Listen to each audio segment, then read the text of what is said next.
بسم اللہ الرحمن الرحیم۔ ناظرین، آج کل ڈاکٹر ذاکر نائک حفظہ اللہ تعالی پاکستان کے دورے پر ہیں۔ جب کراچی کے اندر وہ تھے تو میں ان کے شیڈول چیک کر رہا تھا۔ بڑے بڑے علماء کرام، سکولرز، اکابرین، ان سے ملاقات کرنا اپنے لیے باعث سعادت سمجھ رہے تھے۔ پھر اس کے بعد وہ لاہور گئے۔ لاہور کے اندر بھی بڑے بڑے لوگوں نے ان کا استقبال کیا۔ وہ علامہ احسان الہی شہید رحمۃ اللہ علیہ کے بیٹوں کے پاس، خاص طور پر علامہ ابتسام الہی ظہیر کے پاس بھی گئے۔ تو میں آپ کو دکھانا چاہتا ہوں کہ علامہ ابتسام الہی ظہیر نے کن الفاظ کے ساتھ ڈاکٹر ذاکر نائک کا استقبال کیا، یہ ذرا دیکھیں۔ اللہ تبارک و تعالیٰ کی نعمتیں انگنت ہیں۔ اللہ تبارک و تعالیٰ سورہ رحمان میں ارشاد فرماتے ہیں فَبِأَيِّ آلَاءِ رَبِّكُمَا تُكَذِّبَانِ، تم پروردگار عالم کی کون کون سی نعمتوں کو جھٹلاؤ گے۔ حضرات گرامی قدر، اللہ تبارک و تعالیٰ کی انگنت اور بے شمار نعمتوں میں سے سب سے بڑی نعمت ہدایت اور نعمت ایمان ہے۔ اگر انسان کے پاس ایمان نہ ہو، سرداری ہو، انسان فرعون بن جاتا ہے۔ انسان کے پاس سرمایہ ہو، ایمان نہ ہو، انسان قارون بن جاتا ہے۔ انسان کے پاس جاگیر ہو لیکن نعمت ایمان نہ ہو، انسان شداد بن جاتا ہے۔ انسان کے پاس عہدہ ہو لیکن ایمان نہ ہو تو انسان حامان بن جاتا ہے۔ حضرات گرامی قدر، اللہ تبارک و تعالیٰ کا بہت بڑا کرم ہے کہ اس نے ہمیں اپنے پسندیدہ دین کے اندر داخل فرما دیا کہ اللہ کا دین ان الدین عند اللہ الاسلام، فقط اسلام ہے۔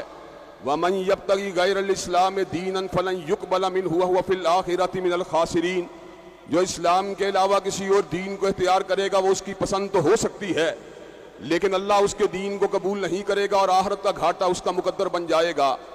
حضرات گرامی قدر، اس نعمت ایمان کو سب سے پہلے پانی اگر دیا تو حضرات انبیاء نے دیا، اور سید الاولین والآخرین حضرت محمد کریم صلی اللہ علیہ وسلم اس ایمان کی نعمت کی یابیاری کرنے میں ساری زندگی مصروف و مشغول رہے۔ اللہ تبارک و تعالیٰ نے انبیاء بنی اسرائیل کو اپنے سے پیش روانے والے انبیاء کا جانشین بنا دیا، لیکن حضرت رسول اللہ صلی اللہ علیہ وسلم کی رحلت کے بعد اب کوئی نبی نہیں آئے گا۔ ما کان محمد ابا احد من رجالکم ولکن رسول اللہ وخاتم النبیین۔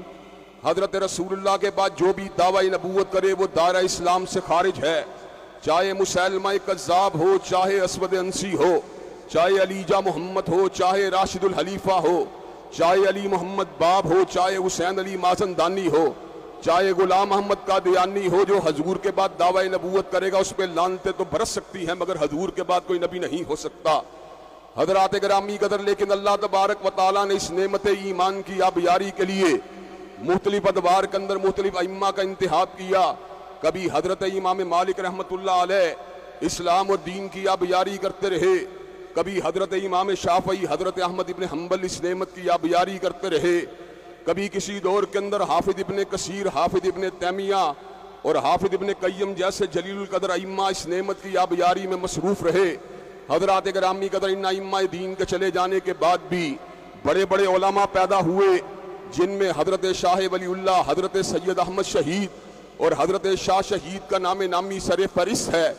حضرات گرامی قدر، اللہ تبارک و تعالی جب کسی کے اوپر فضل فرماتے ہیں تو ذالک فضل اللہ یؤتیہ من یشاء، اللہ جس پہ چاہتے اپنی نعمت کا جو ہے اس کا نزول فرما دیتے ہیں، جس کو چاہتے ہیں اپنے دین کے ابلاغ کے لیے منتخب فرما لیتے ہیں۔ ہم نے بر صغیر کے اندر حضرت علامہ شہید کے للکار خطابت کو سنا تو ساؤتھ افریقہ کے علاقے میں حضرت احمد دیداد کے پیغام خطابت کو سنا۔ ہند کی سرزمین نے اس عہد کے اندر حضرت ڈاکٹر ذاکر نائک کو پیدا کیا، اور آج اللہ تبارک و تعالیٰ کے فضل و کرم سے یہ عظیم الشان دائی اور اسلام کا جلیل القدر فرزند آج ہمارے درمیان موجود ہے، جس کی آمد کے اوپر ہم یہ بات کہنے میں حق بجانب ہیں، اے باد صبا کچھ تو نے سنا، مہمان جو آنے والے ہیں، کلیاں نہ بچھانا راہوں میں، ہم پل کے بچھانے والے ہیں۔ حضرات گرامی قدر، اللہ تبارک و تعالیٰ کے فضل و کرم سے ڈاکٹر ذاکر نائک جہاں پر اسلام کے جلیل القدر فرزند ہیں، وہاں پر 2012 سے لے کر آج تک مجھے متعدد مرتبہ ان سے ملاقات کی سعادت بھی حاصل ہوئی، اور 2012 کے اندر 3 مرتبہ ہم اللہ کے فضل و کرم سے ایک ہی ٹرپ میں ملاقات کی سعادت سے بہرور ہوئے۔ حضرات چلتے چلتے ایک نقطے کی بات اور بات کو بالکل مختصر رکھوں گا کہ اس کے بعد دائی اسلام اور اس دور کے اندر بہت بڑے اسلام کے خطیب اور دائی اللہ کے فضل و کرم سے آپ کے سامنے اپنے ارشادات عالیہ کو رکھیں گے۔ حضرات گرامی کا ڈاکٹر صاحب MBBS ڈاکٹر ہیں، اگر انہوں نے اپنے اس پیشے کو اڈاپٹ کیا ہوتا تو ممبئی کے اندر بہت سے لوگ ان کے چاہنے والے ہوتے، لیکن اس ممبئی سے باہر کوئی ان سے پیار و محبت کرنے والا موجود نہ ہوتا۔ اللہ تبارک و تعالیٰ کے فضل و کرم سے میں نے کنٹمپریری علوم کے اندر 11 سے زیادہ ماسٹر ڈگری کو حاصل کیا۔ میں پیشہ ور میکینیکل انجینئر اور سافٹ ویئر کے اندر MSc کرنے والا انسان ہوں۔ اگر میں نے بھی اپنا تعلق منبر و محراب کے ساتھ نہ رکھا ہوتا تو آج مجھ سے محبت کرنے والے یا چاہت رکھنے والے لوگ بھی موجود نہ ہوتے۔ حضرات گرامی قدر، لیکن دبئی کی اس ملاقات نے ثابت کر دیا کہ اللہ کے فضل و کرم سے مادیت کا اس دور عروج کے اندر بھی آج بھی لوگ دین سے محبت کرنے والے زندہ ہیں، اور انشاءاللہ جب تک کائنات کے اندر ایک بھی کلمہ گو مسلمان زندہ ہے، اللہ کے فضل و کرم سے علماء دین سے محبت کرنے والے لوگ زندہ رہیں گے، اور وہ سیکولر عناصر، وہ لا دین عناصر، وہ الہاد کے دعوے دار، وہ دہریت کے دعوے دار، وہ لوگ شرمندہ اور ذلیل ہوں گے، لیکن حق کا پرچم انشاءاللہ اللہ کے فضل و کرم سے سر بلند رہے گا۔ ڈاکٹر ذاکر نائک کی دعوت اللہ کے فضل و کرم سے حزبیت کی دعوت نہیں، پارٹی بازی کی دعوت نہیں، گروہ بندی کی دعوت نہیں۔ ڈاکٹر صاحب نے جب بھی بات کی ہے یا رب کے قرآن کی بات کی ہے یا کملی والے کی صحیح حدیث کی بات کی ہے، اور انشاءاللہ یہ وہ بات ہے جس کا اظہار وہ دیگر مذاہب کے معاملات میں بھی کرتے رہتے ہیں۔ تعالوا الی کلمۃ سواء بیننا و بینکم اللہ نعبد الا اللہ، کہ ہمارے درمیان نقطہ اشتراک جو مذاہب کو مجتمع کر سکتا ہے وہ اللہ کی توحید ہے، اور وہ نقطہ اشتراک جو مسالک کو مجتمع کر سکتا ہے وہ یا رب کا قرآن ہے یا کالی کملی والے کا فرمان ہے۔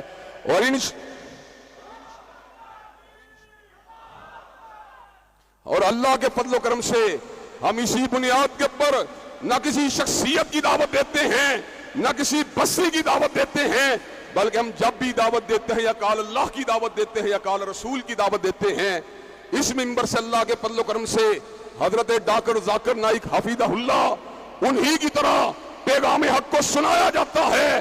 جب بھی میڈیا یا سیاسی اعتبار سے کوئی ایسی بات ہوتی ہے جو خلاف دین ہوتی ہے، ڈاکٹر صاحب آپ کا یہ چھوٹا بھائی اللہ کے فضل و کرم سے اس کے انجام کی پرواہ کیے بغیر اور مقدمات اور صعوبتوں کی پرواہ کیے بغیر میدان کے اندر اتر آتا ہے۔ آج ہم یہ بات سمجھتے ہیں کہ آپ کی آمد نے ایک فنڈامنٹلسٹ مسلمان کے اندر جو ٹریٹس ہونے چاہیے ان کو واضح کر دیا۔ آپ نے پردے پر سمجھوتا نہیں کیا، آپ نے عورت کی سربراہی کے حق میں فتویٰ نہیں دیا، آپ نے سیکولرزم کے حق کے اندر اپنا وطن نہیں ڈالا۔ ڈاکٹر ذاکر نائک صاحب نے اپنا وطن اگر ڈالا ہے تو قال اللہ و قال رسول کے حق میں ڈالا ہے، اور ہمیں اللہ کے فضل و کرم سے اپنے اس بڑے بھائی کے اوپر فخر ہے۔ اور میں تحدیث نعمت کے طور پر یہ بات کہہ دینا چاہتا ہوں کہ اما بنعمت ربی کا فحدث، کہ اللہ کے فضل و کرم سے آپ کا وجود مسعود جو ہے اس وقت پوری امت کے لیے باعث صد افتخار ہے، اور ہم اس نعمت بے پایا کے پر اللہ تبارک و تعالیٰ کا شکر ادا کرتے ہیں۔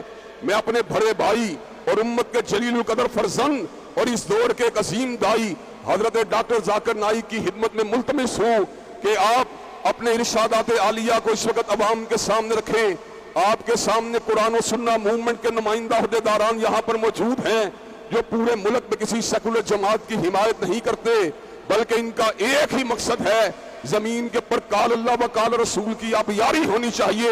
حضرات گرامی قدر مجھے یہ بات بتلائیے کہ قال اللہ و قال رسول کی آبیاری کے لیے ڈاکٹر صاحب کے ساتھ ہم قدم ہونے کے لیے تیار ہیں انشاءاللہ؟ کیا کندھے سے کندھا ملانے کے لیے تیار ہیں انشاءاللہ؟ کیا قدم سے قدم ملانے کے لیے تیار ہیں انشاءاللہ؟ پھول دل دے کے نکھاریں گے روح برگ گلاب، اور ہم نے گلشن کے تحفظ کی قسم کھائی ہے۔ وآخر دعوانا الحمدللہ رب العالمین۔